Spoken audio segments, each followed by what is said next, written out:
안녕하세요, 여러분. 오늘은 저번에 올렸던 영상에 이어서 이제 제가 세세하게 과목별로 어떻게 공부를 하였는가에 대해서 말씀을 드리려고 합니다. 제가 합격을 하고 나서 인스타 DM에도 굉장히 많은 질문들을 남겨주셨어요. 모르는 분들이. 그래서 이제 저는 그때 처음으로 인스타그램은 내 친구들만 내 일상을 보는 게 아니구나 라는 거를 이제 몸소 실감을 했었던 것 같아요. 공부를 이제 막 시작하는 분들은 도대체 어디서부터 어떻게 이제 시작을 해야 될지 갈피를 잘 못 잡으시는 분들이 많더라고요. 저 또한 그랬었고, 제 방법이 정답이 될 수는 없지만, 그 절박한 수험생들의 심정을 잘 알기 때문에, 그 모르는 분들이었는데도 진짜 좀 열심히 답변을 해드렸었던 기억이 납니다. 저는 처음에 모든 과목을 7회독을 해야 되겠다라는 그런 비장한 각오로 이제 시작을 했었어요. 옛날에 그 공부 잘하는 아이들의 그 공부법을 이제 촬영을 해서 내보내주는 EBS 프로그램이 있었어요. 근데 이제 거기서 제가 인상 깊게 봤던 공부법이 7회독이었었던 거예요. 그래서 이제 7회독을 하자라고 마음을 먹고 막상 시작을 했는데 이 3개월 안에 그 공무원 공부의 방대한 양을 7회독을 하는 것은 굉장히 어렵고 불가능한 일이었습니다. 그래서 저는 3회독을 마쳤고 그 이후에 이제 다른 일정을 잡아서 공부를 했었어요. 저는 사실 국어랑 영어는 평소에도 이제 고등학교 때 평소에도 1, 2등급을 이제 항상 받았었어서 기본기는 있었다고 할 수 있었어요. 근데 한국사랑 탐구 과목이 문제였던 거예요. 저는 하기 싫은 공부는 안 했어요. 그리고 이 공부를 왜 해야 되는가라고 저 스스로 납득이 되지 않으면 안 하는 스타일이었어서 국어, 영어는 잘했어도 이제 나머지 과목 때문에 대학을 잘 못 간 케이스입니다. 이제 한국사가 너무 싫은 나머지 이제 다 1번으로 찍고 이제 바로 자고 이렇게 했어서 저는 9등급도 받아봤어요. 사실 9등급은 1등급 받는 것만큼 어렵다고 해요. 너무 정답만을 다 피해가는 것도 사실 능력이라고 하더라고요. 어쨌든 이 한국사랑 탐구 두 과목은 기본기가 너무 부족했기 때문에 한 달간은 기본 개념 강의를 들었어요. 한국사, 그 다음에 탐구 두 과목만. 사실 이 100일이라는 기간 중에 3분의 1에 해당하는 30일을 기본 개념 강의에 투자하기에는 사실 큰 결심이 필요하기도 했었습니다. 먼저 한국사 같은 경우에는 제가 공부했던 강의 그 사이트에는 연습 문제가 있었어요. 그래서 그 관련 단원 강의를 한 12강 이렇게 쫙 들어요. 그리고 개념 정리를 노트에다가 합니다. 중요 내용을 복습을 하면서. 그리고 문제를 풀고 나서 해설 강의는 들을 시간이 없었기 때문에 그 문제 해설집이 따로 있었어요. 그거를 보면서 책에다가 1차 보충하고 그 제 개념 노트에다가 2차 보충하면서 이렇게 공부를 다 하니까 엄청 굵은 노트로 2권이 나오더라고요. 정말 공무원 한국사 양은 방대합니다. 사실 중간중간에 이렇게 양이 너무 방대한데 내가 뒤로 진도가 나갈수록 이 앞에 거를 까먹을 것 같은 거예요. 그런 걱정이 너무 컸어요. 근데 그러다가는 여러분 수학의 정석 아시죠? 앞에만 너덜너덜한 거. 그래서 그 꼴을 제가 너무 많이 겪어봤기 때문에 어차피 반복할 거니까 난 3회독은 할 거니까 라는 마인드로 계속 진도를 나갔었어요. 이렇게 탐구 두 과목도 마찬가지로 내용 정리를 하면서 기본 강의를 다 들었어요. 기본 개념 강의 말고 심화 보충 이런 강의가 있거든요. 그거는 가감하게 제꼈습니다. 문제를 많이 풀다 보면 세세한 보충 내용까지 다 잡혀요. 결과적으로는 탐구 과목 각 한 권씩 노트가 이렇게 하나씩 나왔고 그 다음에 한국사 노트 이렇게 2권 해서 총 4권이 제 일생에서 가장 열심히 동기를 가지고 공부했었던 기록이지 않았나 싶습니다. 이제는 과목별로 좀 세세하게 말씀을 드려보고자 해요. 전체적인 개념 강의를 정확하게 한 달 만에 다 들었어요. 하루에 12강 이상씩 들었던 것 같아요. 2배속은 너무 빨랐고 1.45배속으로 듣고 책의 개념 정리하고 노트의 개념 정리하고 이런 식으로. 그러다 보니까 4월 중순이 되었고 시험까지 정확하게 2달이 남았었습니다. 남은 2달 중에 처음 한 달은 이제 기출을 3회 독을 했고 그 다음에 다음 한 달은 각 과목에서 유명한 일타 강사분들 있죠. 그분들 중에 과목별로 2분을 선택했어요. 국어 2분, 뭐 영어 2분, 한국사 2분 이런 식으로. 그렇게 해서 이제 그분들이 출간하신 책을 각각 1회 독을 했습니다. 그러니까 총 2회 독이라고 할 수 있는 거죠. 그렇게 풀었어요. 강의는 따로 안 들었어요. 해설집만 사용을 했습니다. 강의 들을 시간이 없는 거예요.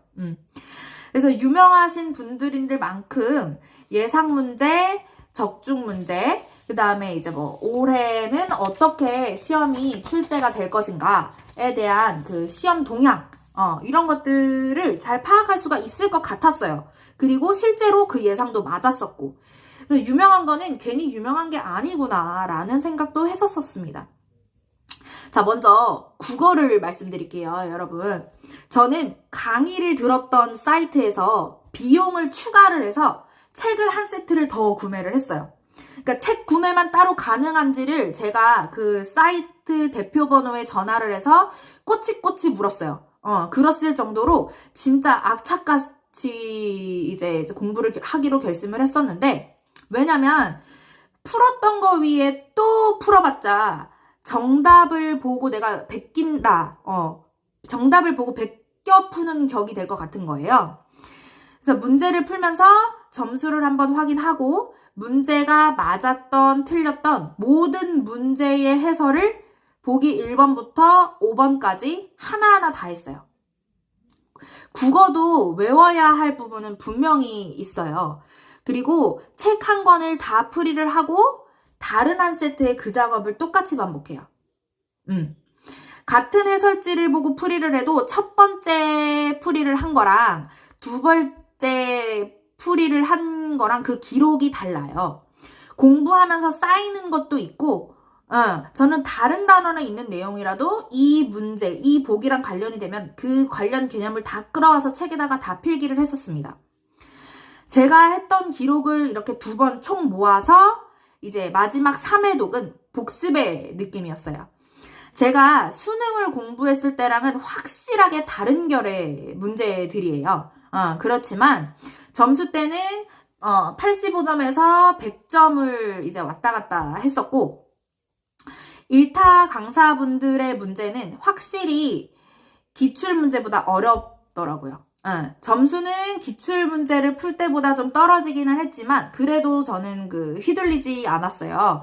근데 좋았던 거는 점수는 좀 낮게 나오더라도 강의 사이트의 그 해설집보다 이 전문가분들, 그 강사분들이 해준 그 문제에 대한 해설집이 훨씬 자세했고 훨씬 폭넓게 들어있어서 저는 그 점수는 좀 부진했더라도 그때 국어뿐만 아니라 전 과목 실력이 엄청 상승했었던 것 같아요. 그 기출 문제만 풀지 않고 이분들이 출제하신 문제집을 풀어봤던 것이 또 신의 한 수였다라고 생각이 듭니다. 다음은 영어입니다. 제가 공무원 영어를 하면서 제일 마음이 답답했던 거는 왜 이렇게 문법에 사람들이 치우치지, 문제들이? 그거였어요. 사실 저는 영어를 어렸을 때부터 저희 엄마가 그 외국인 선생님이 계신 곳에 보내시고 막 이래서 회화는 잘했어요. 회화 위주였기 때문에. 그걸 잘하다 보니까 독해나 리스닝은 잘했지만 이제 문법은 그냥 제가 읽었을 때 좀 자연스러운 답을 고르는 정도. 그런 수준이었는데 공무원 영어는 그 정도로는 다 틀릴 정도로 좀 너무 어려운 거예요, 문법이. 그러다 보니까 이제 제가 괴리감에 빠져서 심하면 꽈락 점수에 못 미치는 35점까지도 맞아봤습니다. 그렇게 이제 멘붕이 와서 맨날 맨날 울고 엄마한테 미안하다면서 능력도 안 되는 딸이 공부하겠다고 엄마 힘들게 한다면서 진짜 후달구고 막 울고 진짜 그거의 반복이었었어요. 근데 참 사람이 마음을 잡으려니까 그래, 분석하면서 틀릴 수밖에 없는 거는 틀려야지. 나는 독해에서 점수를 끌어올려야 돼. 라는 생각으로 좀 유연하게 대처를 했었던 것 같습니다. 국어랑 같은 방식으로 똑같이 3회독을 했고, 다른 점이라면 단어죠, 단어. 단어는 무조건 하루에 거짓말 안 하고 150개씩 외웠습니다. 그 단어집에는 수거나 응용 표현 같은 것들도 이제 있었는데, 그것 포함해서 단어집만은 제가 7회독을 끝마쳤어요.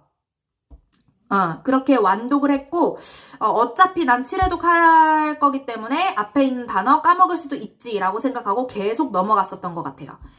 공부를 단기간 안에 하려다 보니까 이런 유연한 생각이 저를 좀 잘 다잡아 줄 수 있었던 것 같아요. 그리고 단어를 많이 알게 되니까 독해 시간이 굉장히 주는 거는 사실인 거예요. 사실이에요. 그렇게 시간을 줄일 수 있었고, 그걸로 인해서 문법 푸는데 조금 더 시간을 부여할 수 있었고, 원래 잘하는 과목이라고 자부를 하고 있었음에도 굉장히 영어가 제일 부담이 됐었는데, 그래서 저는 시험 날에도 영어를 제일 마지막 순서로 풀었고, 1시간 30분이라는 시간을 투자를 할 수 있었습니다. 자, 그리고 다음은 대망의 한국사입니다. 참 이래저래 고군분투도 많이 했었고, 이 9등급 출신이 마음고생도 많이 했었었는데요. 한국사 같은 경우는 기출 한 문제를 풀 때마다 관련 단원의 모든 내용을 다 정리했을 정도로 열심히 했었어요. 사실 처음에는 외우면서 하지 않았어요. 너무 귀찮은 거예요. 양도 너무 많고 내가 이 과거의 일들을 왜 알아야 하는가. 이런 생각이 너무 컸어서 고등학교 때부터 손을 놓았었기 때문에 정말 아는 내용이 없어. 신석기, 구석기 정도밖에 몰랐어요.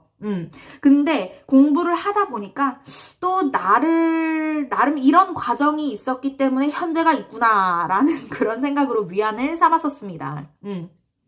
근데 이제 외우지는 않고 이제 문제풀이만 하면서 겉핥기로 공부를 하고 있었던 와중에 이제 그 시기에 제 동생도 이제 공무원 공부를 같이 하고 있었거든요.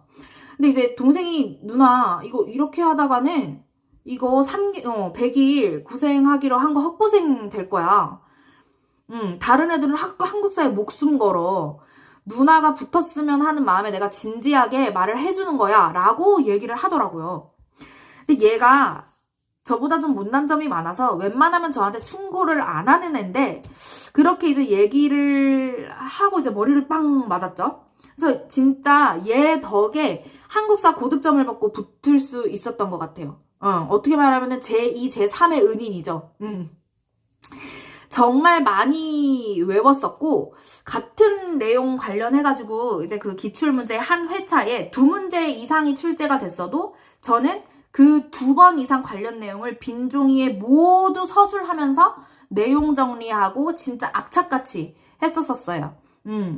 이게 한국사가 희열이 느껴졌던 게, 마지막 한 달 기간에 그 유명 강사분이 출제하신 책을 풀었다고 했잖아요. 그거 심화 과정을 푸는데도 75점 이상은 항상 너끈이 나오는 거예요.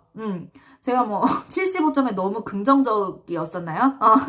근데 마지막에 한 달은 진짜 9등급이던 제가 저 점수가 나오니까 너무 행복해서 진짜 한국사 공부는 했었던 것 같아요. 마지막으로 탐구 과목입니다, 여러분. 탐구는 사실 직렬마다 과목이 다르고 어떤 소수 직렬에 따라서는 어느 강사가 유명한지조차 모르겠는 그런 과목들이 있어서 사실 갈피를 잡는데 굉장히 힘들었어요. 그리고 양이 한국사보다 더 방대했어요, 제 직렬은. 그래서 저는 근데 이제 수험 기간도 짧고 영어 한국사를 조금 힘들게 공부를 했었어서 탐구에서 대박을 쳐야 된다. 점수를 최대한 끌어올려야 된다. 거의 만점을 받아야 된다. 라는 각오로 조금 더 시간을 투자를 했었습니다. 탐구는 진짜 무조건 나오는 100% 출제가 되는 단원들이 있어요. 예를 들어서 15단원이 있다. 딱. 그러면 그 15단원 중에 12단원은 100% 나오잖아요. 12단원은 누구보다 자신있게 외웠어요. 그 외우는 과정이 정말 힘들긴 해도 저는 쓰면서 말하면서 외웠거든요. 진짜 막 목이 건조하고 피맛이 날 정도로. 그리고 이 가운데 손가락에 굳은 살이 박혀서 가만히 있어도 볼펜을 안 쥐고 있을 때도 이제 막 손이 아플 정도로 진짜 열심히 했었어요. 그리고 나머지 출제 비중이 거의 없는 3단원은 기출에서 나온 문제들만 참고를 해서 그냥 자주 읽어보는 그런 정도로 했었습니다. 기출 3회독을 하고 나서 그래도 제 직렬에서 유명하다는 그 분이 이제 출시하신 책을 공부를 했었는데 사실 이것도 그 기출 문제였었거든요. 그런데 인터넷 그 강의 사이트에서 준 기출은 그 회차별이었어요. 근데 이 유명하신 분이 출시하신 책은 단원별이었던 거예요. 그러니까 이게 풀다 보니까 또 다른 거예요. 회차별로 풀 때랑 단원별로 풀 때랑. 사실 제가 앞에서 영어를 1시간 30분의 여유가 남을 수 있었다라고 했던 게 진짜 탐구 2과목을 20분 컷에 풀었어요. 직렬별로 탐구 과목의 특성이야 다르겠지만 제 직렬은 암기만 제대로 하면 툭툭툭 치고 나갈 수 있는 그런 유형이었기 때문에 시험날에 모르는 문제는 과감하게 10초도 고민을 하지 않았어요. 암기를 해야 되는 부분이었고 전문인만이 알 수 있는 문제, 틀리라고 낸 문제였기 때문에 어차피 난 모르고 난 다른 과목에서 하나를 더 맞아야 되니까 그냥 마음 가는 번호로 체크를 했었던 것 같습니다. 제가 DM으로 많은 답장을 드렸었는데 그거는 사실 한계가 있었을 거예요. 수험 기간이 길어지면 길어질수록 지치고 힘들지만 저는 저 나름대로 공부 기간이 너무 짧았고 그래서 딱 한 달, 딱 2주만 더 있었으면 좋았을 텐데 하는 아쉬움, 뭐 지침 이런 게 복합적이었어요. 사실 제가 공부한 양이 어마무시한 양이에요. 진짜 제가 스스로 자부할 만큼. 막상 이전에는 엄마가 야 네가 공부했던 기록들을 보관을 해라. 네가 공부했던 거 보관해라. 이렇게 말씀하실 때는 붙었는데 이런 거는 버리지 하면서 그냥 합격 뜬 날에 다 가져가다 버렸었어요. 근데 막상 지금 유튜브에 이런 영상들을 올리면서 너무 보여드리고 싶은 거예요. 진짜 사람 앞일은 모른다고. 제가 유튜브를 시작할 줄은 정말 몰랐겠죠. 그러니까 사진이라도 찍어둘 걸. 그리고 엄마가 너는 애 낳고 체력이 더 좋아진 것 같아 라고 할 정도로 2시 반에 자서 7시 반에 일어나고를 100일 내내 하루도 빠짐없이 반복을 했고 자는 시간, 점심 저녁 먹는 시간 최대 1시간 30분을 제외하고는 공부만 했었어요. 근데 이렇게 전투적으로 할 수 있었던 거는 사실 수험 기간이 100일이라서 가능했었던 것 같아요.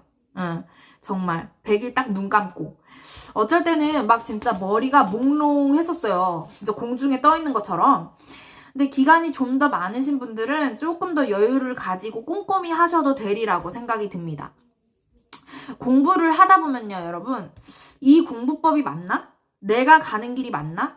수천 번, 수만 번 생각이 들어요. 저는 뭐 중학교 때부터 계속 그래왔고 특히 저 같은 경우는 생각을 한 번 하면 일파만파 커질 때가 있어요. 그렇게 커질 때까지 생각을 하거든요. 하지만 어느 길에나 정답은 없고 그 도달할 수 있는 방법이 다양하듯이 한번 계획을 했으면 그 신념을 가지고 밀고 들어가는 게 제일 중요하다고 생각합니다.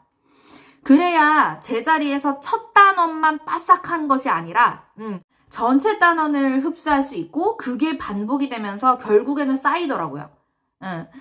여기까지. 제가 작게나마 여러분들에게 웃을 수 있는 시간, 힘을 드릴 수 있는 시간, 의지를 다질 수 있는 시간, 뭐 환기를 할 수 있는 시간, 이런 시간이 되었으면 하는 바람으로 저의 공부법들을 말씀드렸고요. 다음 시간에는 슬럼프를 어떻게 극복을 했는가, 면접 대비는 어떻게 했는가, 그 다음에 실전에는 어느 문제들이 나왔었는가, 공무원으로 일하고 있는 현재 소감? 현실은 어떠한가? 좀 더 유쾌하고 무겁지 않은 주제로 돌아오겠습니다. 여러분, 진짜 이제 시기가 딱 3개월 정도 남았어요. 제 상황과 대입시키면서 더 열심히 힘을 내셨으면 좋겠습니다. 다이어트, 뷰티, 육아 등 다양한 영상들도 제가 같이 꾸준히 업로드 할 거니까요. 많이들 봐주시고 구독, 좋아요 눌러주시고 빛나는 우리의 남은 날들을 위하여 화이팅 합시다!